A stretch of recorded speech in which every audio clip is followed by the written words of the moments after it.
Esse é um celular da LG. Esse também. Parece doido, não é? A LG vem fabricando celulares assim desde 2002. Mas em 2021 fecharam as portas para sempre. Mas o que aconteceu? Porque divisões de smartphones da gigante da tecnologia LG faliu. Se os celulares eram tão incríveis, por que ninguém comprava? Bem, é explicado. E para falar sobre isso, tive que mergulhar estranhas da LG do mercado de smartphones. Vamos falar sobre isso. Se bem que não eram muito incríveis assim os celulares da LG não, né galera? Quem teve um K10 sabe.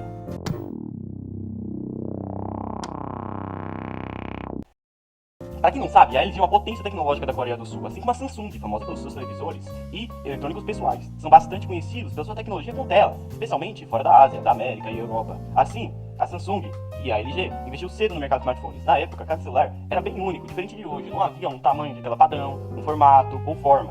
Isso levou uma série de designs celulares. Eles giravam, escondiam, teclados eram flip, concha, etc. Se você fosse pensar em algo que provavelmente existia no celular com essa característica, cada celular parecia diferente. Muitas vezes a aparência única e o design do celular impulsionava as vendas. E quanto mais legal o celular parecia, mais unidades vendiam. São apenas alguns celulares da LG no início dos anos 2000. Olha como são diferentes. Lembra daquele celular carrinho, por exemplo, que tinha um som? E foi especialmente um dos celulares mais icônicos daquela época, o LG Chocolate de 2005. Se você era daquela época, você vai lembrar como as pessoas ficaram malucas por esse celular. Foi o final de uma era de celulares com teclado, e antes do lançamento do iPhone. Esse celular realmente apresentava o auge de movimento de ter um celular de peça daquela época. Esse celular foi um sucesso estrondoso, e ele era considerado um dos mais bonitos pra época. E, sinceramente, eu entendo. Eu ainda quero um desses. Mas logo depois, o mercado de celulares começou a mudar e a LG precisou se adaptar rápido.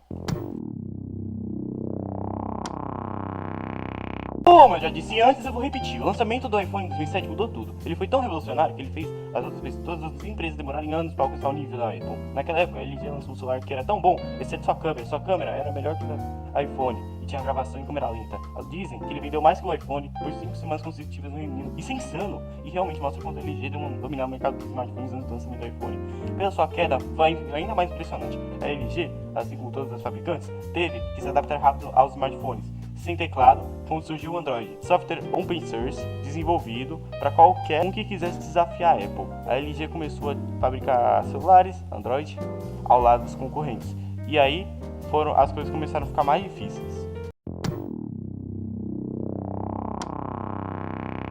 E ficou claro, pelo muito rápido que eram os grandes jogadores. O mercado premium ele era dominado pela Apple e pela Samsung, e o nicho de baixo custo pelas marcas da Xiaomi ou pela HTC. Era dividido assim, talvez pelo preço muito mais baixo do que os modelos premium, e não eram baratos o suficiente para competir com as marcas de baixo custo. Então, o Cheshire colocou o resultado final da LG foi pressa no meio, sem altos lucros da Apple e da Samsung e nem volume de simplesmente não conseguiam atrair o público em massa, apesar de serem feitos. A LG realmente fabricava celulares decentes, mas não conseguia vendê-los. Logo, a LG começou a colocar praticamente todos os dispositivos em promoções permanentes, reduzindo o preço e sempre que a demanda caía. Isso é das piores formas de desvalorização que eu já vi. Pense bem, por que você compraria um celular que vai perder metade do valor em apenas alguns meses? Eles criaram uma marca sem fidelidade com os clientes. Além disso, a LG não publicava muitos dos seus celulares nos Estados Unidos. Revisores da tecnologia da época diziam que parecia que a LG não tinha nenhum departamento de marketing. Pior é que os celulares não eram tão ruins assim, eles eram apenas medianos. Eles não se destacavam. Mas por que isso acontecia? A LG teve que tentar tudo para fazer as pessoas falarem sobre seus celulares. Então eles começaram a lançar modelos realmente com recursos malucos. Cada um do modelo vinha com uma funcionalidade nova e única, nunca tinha sido visto antes nos celulares. Às vezes as funcionalidades pegavam, com a LG popularizando câmeras ultra-wide e a primeira câmera com um sensor laser autofocus. Mas, a maioria das vezes, os recursos não davam certo.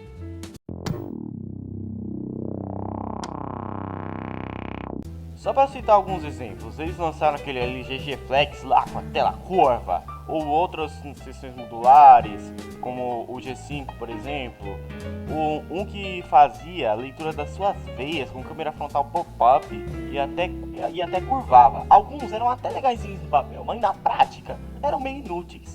No fim das contas, o preço do celular subia, com a maioria das funções que não fazia nenhuma diferença para nós. E eles continuavam lançando celulares novos com uns truques todo santo ano. E mais cada um deles falhava para ter um impacto duradouro no mercado. Logo, abandonaram o modelo seguinte. Por que você compraria um celular sabendo que a empresa provavelmente vai desistir dele no ano seguinte? Isso aí não é uma proposta atraente. O maior exemplo disso foi o celular modular que a LG lançou, o LG G5.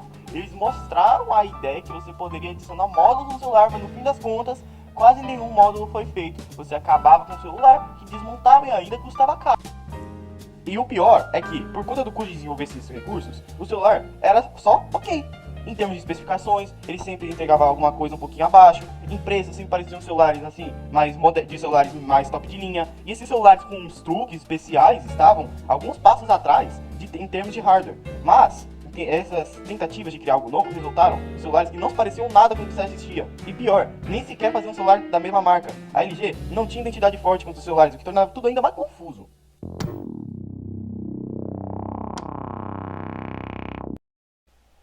Normalmente, quando uma empresa cria linha de celulares, ela coloca nome nos seus aparelhos como algo simples, como iPhone, Pixel, Galaxy, depois adiciona um número para mostrar qual versão é do aparelho dentro da linha, como por exemplo, Google Pixel 8, iPhone 15, Galaxy S24.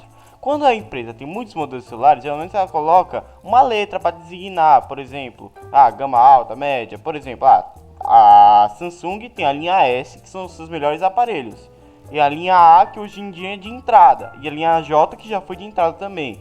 Mas olha a LG, em 2016 eles lançaram K4, K7, K10, K9, brincadeira, K9 não, K8, G5, G5 SE, K3, K5, Stylo 2, Stylo 2 Plus, X-Scan, X-Screen, X-Power, X-Style, G-Pad, X8.0, X-Max, X-Skin, V20, o G-Pad 3, 10.1, entre outros modelos. E havia isso, ninguém podia dizer qual celular que é o que cada faz, ou qual é o melhor modelo. Não havia uma estrutura clara de celular para mostrar qual era superior ao outro. Você tinha que ir até o site da LG para comparar os preços para entender. Como eu já falei, os preços nunca eram os mesmos. Você poderia imaginar que isso era confuso, mas para quem era fã da LG ou para quem queria comprar um celular deles, era confuso.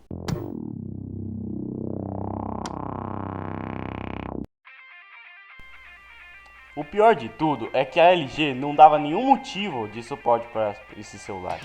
A maioria deles ficava com o software tudo bugado e por vezes a interface também parecia uma cópia muito mal feita da Samsung. Se você comparasse o celular da LG, você acabaria com um aparelho cheio de especificações que não eram grande coisa. E o único ponto positivo é aquelas inovaçõezinhas, aquelas frescuras. Mas aquele logo desaparecia e não funcionava muito bem. Aquele celular logo desvalorizava pela metade, o nome era complicado de lembrar, o software era horrível e a experiência do celular da LG não era nada especial.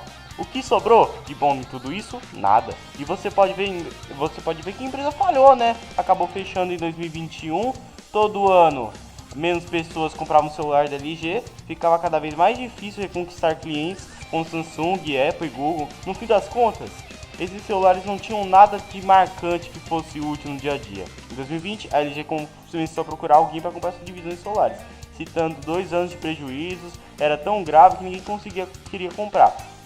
A LG estava ganhando tão bem em outros setores, como LG, como TVs, eletrodomésticos, então os celulares não eram seu foco principal.